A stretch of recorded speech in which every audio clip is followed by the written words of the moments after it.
झुंझुनू के नवलगढ़ क्षेत्र में आज सुबह गोठड़ा थाना इलाके के खिरोड़ से तुर्कानी जोहड़ी तक चली गैंग वॉर में हिस्ट्री शीटर कृष्णकांत उर्फ गोलू स्वामी और सुनील सुंडा की मौत हो गई, जबकि टारगेट किए गए हिस्ट्री शीटर रविंद्र कटेवा मौके से बचकर फरार हो गया।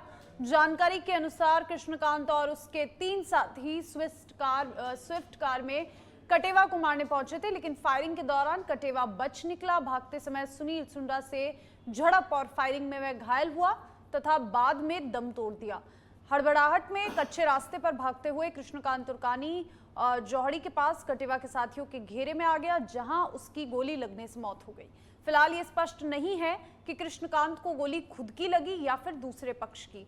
एसपी ब्रिजेश ज्योति उपाध्याय के निर्देश पर पुलिस ने जांच शुरू कर 2 साथियों को हिरासत में लिया और गैंग वॉर के पीछे संभावित अन्य बदमाशों की भूमिका की भी जांच की जा रही है।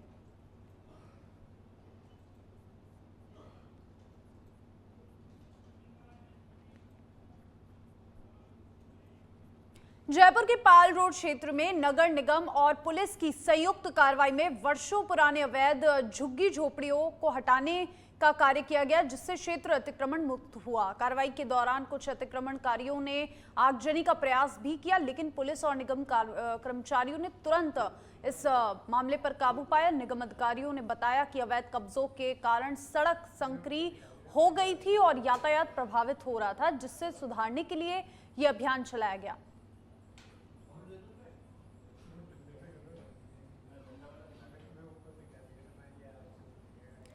तो देखिए, कार्रवाई से सड़क अतिक्रमण मुक्त करवाया गया। यातायात सुविधा को पूरी तरीके से सही करने के लिए यह अतिक्रमण हटाया गया। कई अतिक्रमणकारियों के द्वारा आगजनी का भी प्रयास किया गया, लेकिन पुलिस ने समय रहते हुए इस पूरे मामले पर अपनी सतर्कता दिखाते हुए आगजनी के मामलों पर रोक लगाई और किस तरीके से पूरी जो सिचुएशन है वो कंट्रोल में करते हुए अतिक्रमण मुक्त इस पूरे रास्ते को करवाया गया। पुलिस ने काबू पाया आग पर और समय रहते हुए सभी लोगों को इस इलाके से हटाकर अतिक्रमण की कार्रवाई की गई। नगर निगम ने अवैध झुग्गी झोपड़ियों को हटाने का ये जो कार्य किया है, ये एक तरीके से यातायात के मद्देनजर काफी ज्यादा सही साबित होगा, क्योंकि पुलिस और नगर निगम की ये संयुक्त कार्रवाई और यहां पर कार्रवाई से सड़क अतिक्रमण मुक्त और यातायात सुगम होगा।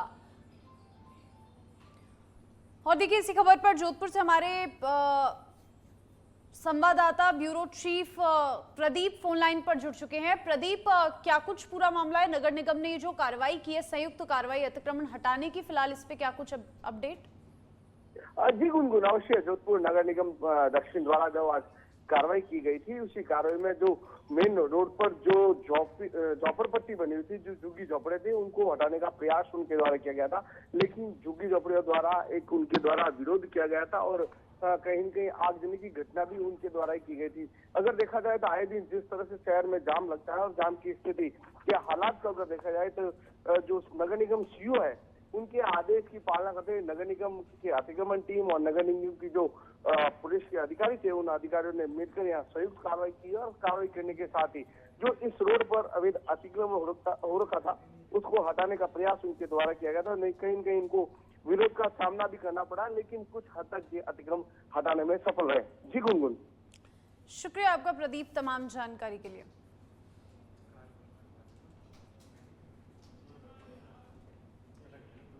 सिरोही से खबर है, पॉक्सो कोर्ट ने मंडार थाने में दर्ज केस 147/2025 की जांच में गंभीर चूक उजागर की है। विशिष्ट न्यायाधीश ने अवैध अनुसंधान पर सख्त नाराजगी जताई और कहा कि एएसआई को पॉक्सो मामले की जांच का अधिकार नहीं था। इसके बावजूद महत्वपूर्ण तथ्य छिपाए गए। पीड़िता नाबालिग होने के बावजूद जांच में नियमों का उल्लंघन किया गया। कोर्ट ने निरीक्षण और पर्यवेक्षण में एसपी और डीएसपी की लापरवाही को गंभीरता से देखा। एसपी से 7 दिन में विस्तृत स्पष्टीकरण मांगा गया और रेवदर वृत्ताधिकारी और एएसआई पर कार्रवाई का ब्यौरा प्रस्तुत करने को कहा गया है। कोर्ट ने चेतावनी दी है कि यदि आवश्यक कदम नहीं उठाए गए तो अवैध अनुसंधान में एसपी की मौन स्वीकृति भी मानी जाएगी। इस मामले ने सिरोही पुलिस की कार्यप्रणाली पर गंभीर सवाल खड़े किए हैं।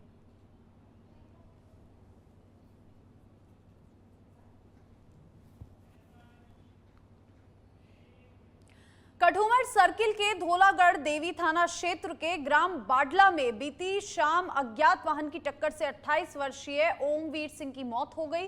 खेत से घर लौटते समय तेज रफ्तार वाहन ने जोरदार टक्कर मार दी, जिससे वे गंभीर रूप से घायल हो गए। परिजन उन्हें अलवर जिला अस्पताल ले गए, जहां डॉक्टरों ने उन्हें मृत घोषित कर दिया। पुलिस ने पोस्टमार्टम करवाकर शव परिजनों को सौंप दिया और हादसे की जांच शुरू कर दी। वाहन की तलाश के लिए सीसीटीवी फुटेज खंगाले जा रहे हैं। हादसे के बाद गांव में शोक व आक्रोश है।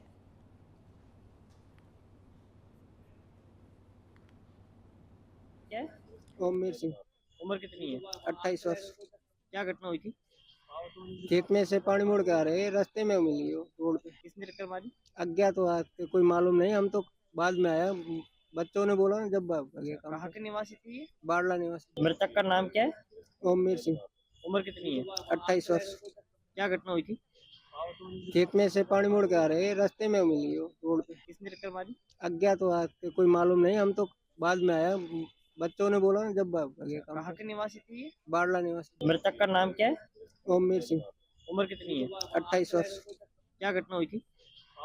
खेत में से पानी मोड़ के आ रहे।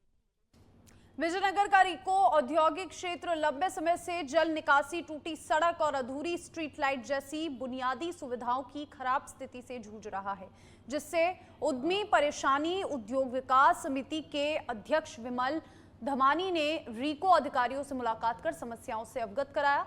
अधिकारियों ने वाटर हार्वेस्टिंग प्रोजेक्ट और नाले निर्माण में हुई देरी और गुणवत्ता संबंधी मुद्दों का स्पष्टीकरण देते हुए स्ट्रीट लाइट चालू करने, सड़कों का चौड़ा और नए सिरे से निर्माण करने का आश्वासन दिया। समिति को भरोसा दिलाया गया कि सभी विकास कार्य शीघ्र और गुणवत्ता के साथ पूरे किए जाएंगे।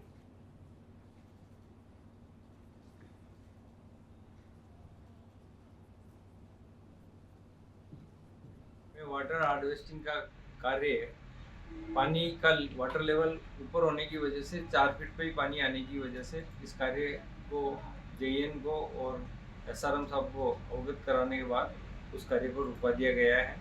और रिको में जो नाले, अभी नया नाला जो एक बन रहा है, उसमें गुणवत्ता युक्त मटेरियल के लिए मैंने उन्हें अवगत कराया और वाटर लेवल उनका बराबर नहीं होने का जो बताया, तो उन्होंने आश्वासन दिया है कि 1-2 फैक्ट्री के बीच में जहाँ ब्लॉक नहीं पहले टेंडर में ले पाए थे, वहाँ टेंडर करवा के और वहाँ दोनों फैक्ट्रियों के बीच में नए ब्लॉक लगवा करके उनका लेवल करवा दिया जाएगा। रिको में वाटर बांसवाड़ा जिला बार बार एसोसिएशन चुनाव में सुबह 10 बजे से मतदान शांतिपूर्वक जारी है, जो 4:30 बजे तक चलेगा। कुल 450 मतदाता अध्यक्ष, उपाध्यक्ष, कोषाध्यक्ष, सचिव और सह सचिव सहित सभी पदों पर 3-3 उम्मीदवारों के बीच हो रहे मुकाबले में वोट डाल रहे हैं। अध्यक्ष पद पर हिरेन पटेल, मनोज सिंह चौहान और जयेंद्र पुरोहित के बीच कड़ी टक्कर है। सुबह 11 बजे तक 100 वोट डाले जा चुके थे। बार परिसर में सुरक्षा के पुख्यात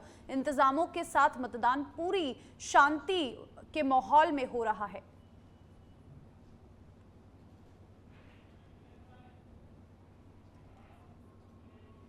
दौसा जिला अभिभाषक संघ का वार्षिक चुनाव आज जिला कोर्ट परिसर में शांतिपूर्वक जारी है। सुबह 10:30 बजे शुरू हुआ मतदान दोपहर 3 बजे तक चलेगा, जिसमें कुल 294 एडवोकेट मतदाता अपने मताधिकार का प्रयोग करेंगे। अध्यक्ष पद पर 3 प्रत्याशियों के मैदान में होने से मुकाबला त्रिकोणीय और रोचक हो गया है, जबकि उपाध्यक्ष, वरिष्ठ उपाध्यक्ष, सचिव, संयुक्त सचिव और पुस्तकालय अध्यक्ष सहित विभिन्न पदों पर 2-2 उम्मीदवार आमने सामने हैं।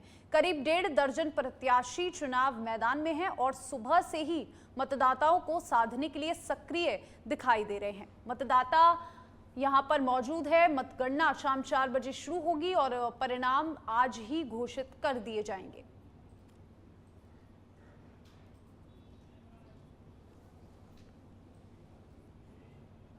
नाथद्वारा के निगड़िया में जंगल से रिहायशी इलाके तक घूमते पैंथर की मौत हो गई। सुबह पैंथर ने रेस्क्यू टीम पर हमला कर 4 वन कर्मियों को घायल कर दिया था, जिन्हें उदयपुर भेजकर इलाज कराया गया।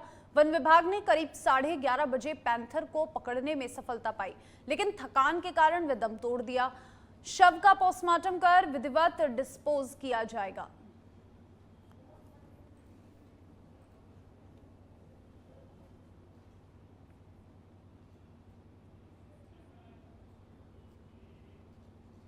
प्रतापगढ़ के चितौड़ी गांव में गुरुवार दोपहर 5 वर्षीय बालवीर मीणा खेत में पतंग उड़ाते समय कुएं में गिरकर गंभीर रूप से घायल हो गए। पिता कालूराम मीणा के खेत पर होने के दौरान बालक घर नहीं लौटा, जिससे परिजनों ने ग्रामीणों की मदद से खोजबीन शुरू की। पतंग के पेड़ में उलझने के बाद कुएं की तलाश की गई, जहां रात को बालक का शव मिला। पुलिस ने पोस्टमार्टम कर शव परिजनों को सौंप दिया और प्रकरण दर्ज कर जांच शुरू की।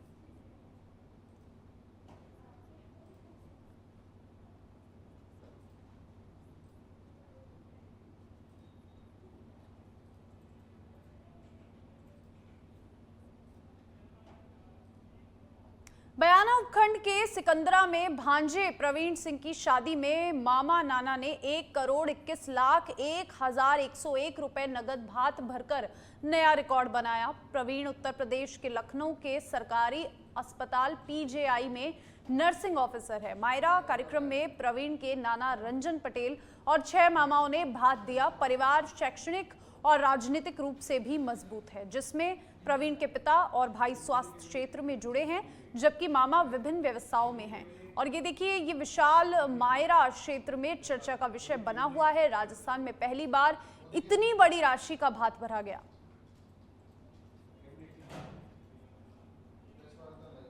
डीडवाना सीकर मार्ग पर सूपका गांव के पास देर रात एक चलती कार में अचानक आग लग गई, लेकिन कार में सवार 3 लोग समय रहते बाहर निकलकर सुरक्षित रहे।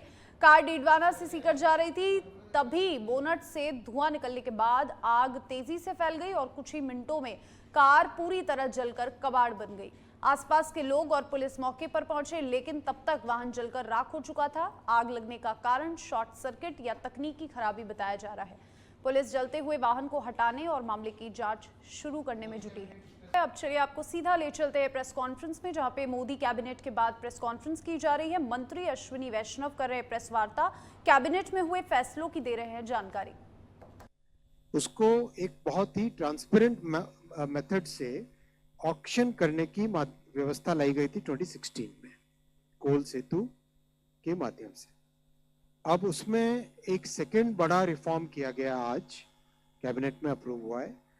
अब इसमें irrespective of the end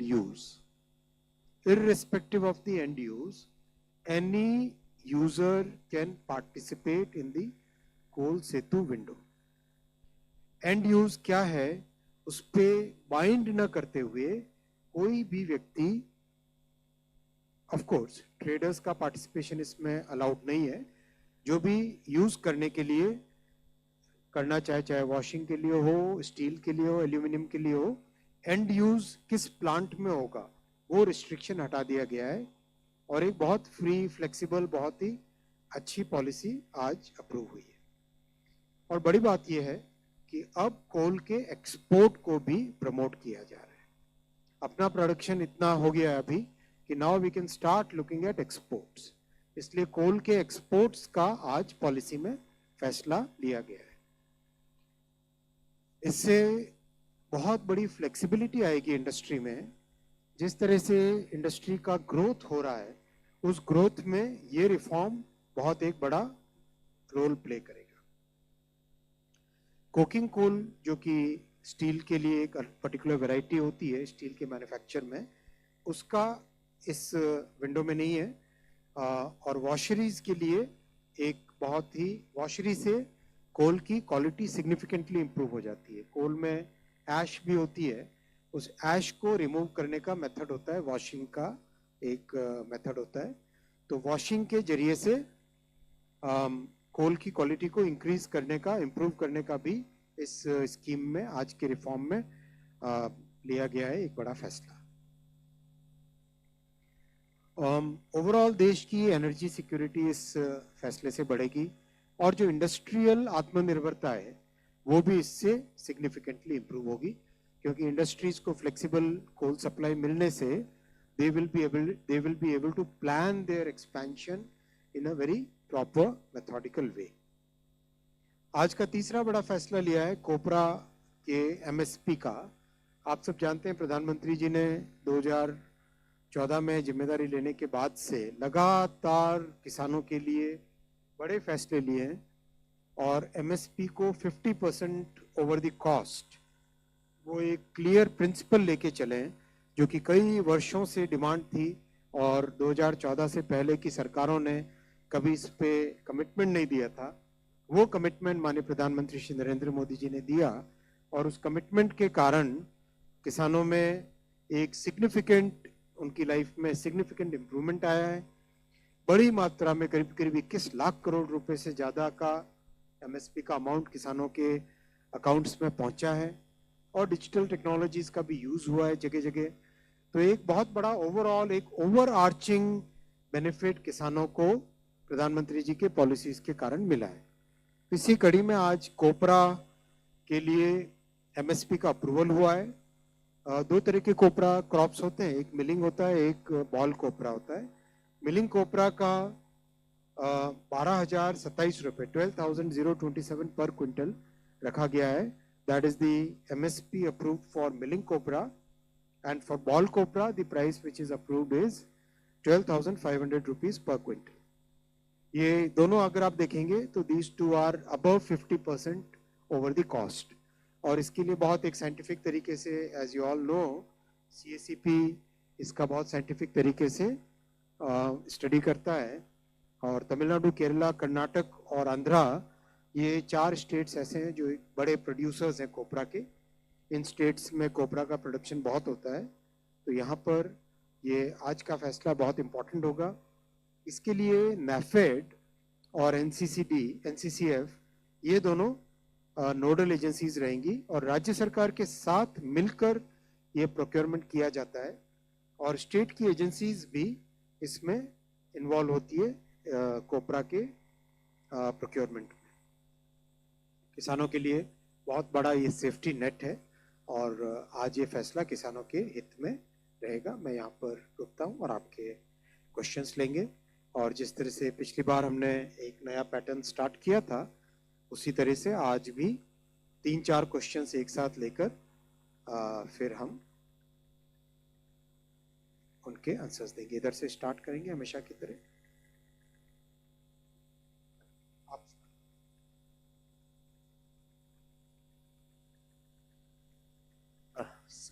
तरुण, सबसे पहले आप फर्स्ट एक रो से 4 क्वेश्चन लेंगे। सर मैं तरुण शर्मा हूँ जी बिजनेस से। सर मेरे 2 सवाल है सेंसस को लेकर। पहला कि सर जो 2011 में जब सेंसस हुआ था तब से और जो अब सेंसस हो रहा है, इसमें जो सवाल पूछे जाएंगे उसमें कोई नए सवाल ऐड होंगे क्या? और दूसरा सर, एक बहुत बड़ा डेटा इसमें आएगा लोगों का, इसकी सेफ्टी के लिए सर क्या मेजर्स उठाए जाएंगे? Thank you sir. 10 नंबर एकदम से आ रहा है। Sir, Nivedita from ABP Live. Just wanted to understand about the coal export. What are the destinations you have in mind, and also the quantity, and is there a framework in place, sir? 54। Sir, Krishna Mohan Sharma, Bharat express से। मेरा सवाल census से है। 2 सवाल है। एक तो पहले हम बात कर रहे थे कि शर्मा जी और दुबे जी की उपाधि जो है उसको कौन किया जाए, तो अब जाति के नाम पे सेंसस होगा, तो इसको कैसे प्रोटेक्शन होगा कि इनकी जाति क्या है और समाज में कोई उनका नाम जान के उद्वेलित ना हो, पहला सवाल।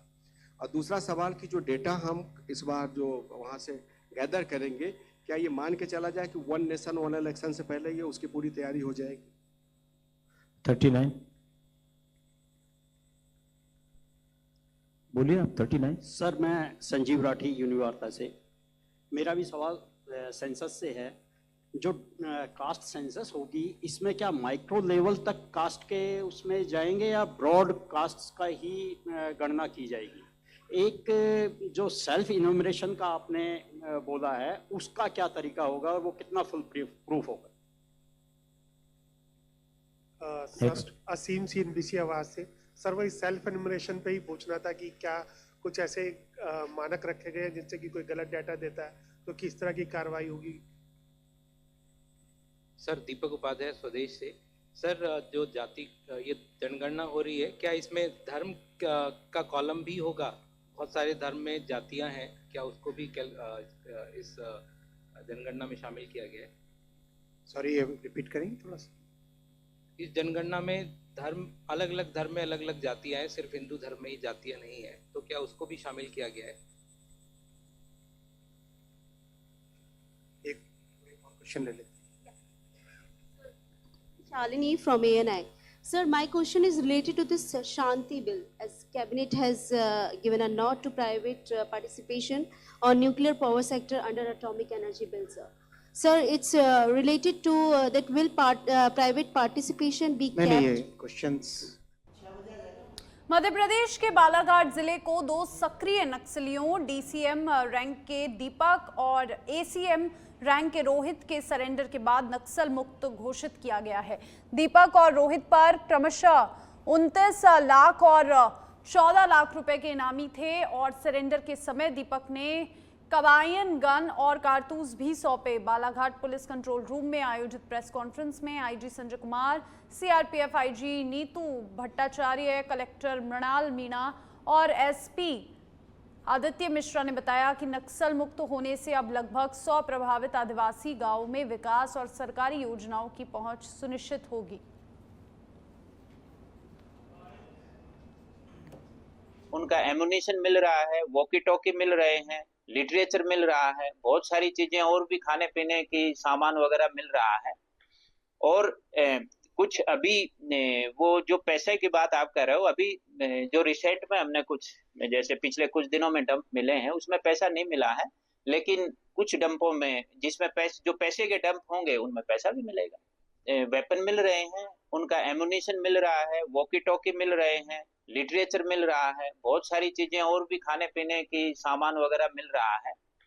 और कुछ अभी वो जो पैसे की बात आप कर रहे हो, अभी जो रिसेंट में हमने कुछ जैसे पिछले कुछ दिनों में डंप मिले हैं उसमें पैसा नहीं मिला है, लेकिन कुछ डंपों में जिसमें जो पैसे के डंप होंगे उनमें पैसा भी मिलेगा। वेपन इसमें हम लोग ऑलरेडी जब से इसमें मैंने काम करना शुरू किया, हमारी पूरी टीम ने, हमने एक प्लान फोकस करके बनाया जिसमें रोजगार और जो एक पट्टों की समस्या हम इन फॉरेस्ट विलेजेस में देखते हैं, एफआरए के जो पट्टे हैं उन पे फोकस करके, और साथ में जो गुड गवर्नेंस के सारे इनपुट है, भले ही जैसे म्यूटेशन हो या फिर किसी भी हितग्राही मूलक योजना का लाभ इन आदिवासी अंचल के लोगों तक पहुंचाना हो, वो ये लगातार एक डायनेमिक प्रोसीजर है। सभी सेंट्रल एजेंसीज जो रहती हैं बिकॉज प्लेटफॉर्म पे रहते हैं तो उनके अधिकारी आके पूछते हैं। बालाघाट की टीम्स जो हैं वो भी पहले महाराष्ट्र में जब सरेंडर हुआ था उनसे जाकर लगातार हमारे एडिशनल एसपी नक्सल ऑपरेशंस ने पूछताछ की थी, और आज भी जो हमारी टीम है रामधेर और अन्य जो 11 लोगों ने सरेंडर किया है उनसे पूछताछ करके ही लौटी है, और उनकी टीम्स भी यहाँ पर आती है, तो वैसे वर्षा ही चलता रहता है। ये लगातार एक बुरहानपुर में नवनिर्मित 50 बेड के कुंटल केयर सेंटर का इंदौर सभागार युक्त डॉक्टर सुदाम खाड़े ने अवलोकन किया। उन्होंने सेंटर की अत्याधुनिक सुविधाओं और मेडिकल उपकरणों, एक्सरे मॉड्यूल, ओटी, इमरजेंसी विभाग और लिफ्ट की गुणवत्ता जांची। डॉक्टर खाड़े ने कहा कि सेंटर जिले में स्वास्थ्य सेवाओं को नई दिशा देगा और एक ही छत के नीचे सभी आपातकालीन एवं अन्य चिकित्सा सुविधाएं उपलब्ध कराएगा, जिससे मरीजों को त्वरित उपचार मिलेगा। मौके पर कलेक्टर हर्ष सिंह, सीईओ जिला पंचायत सृजन वर्मा, अपर कलेक्टर वीर सिंह चौहान और CMHO doctor R K Verma, civil surgeon doctor Pradeep Moses सहित अन्य अधिकारी यहां पर चिकित्सक मौजूद रहे।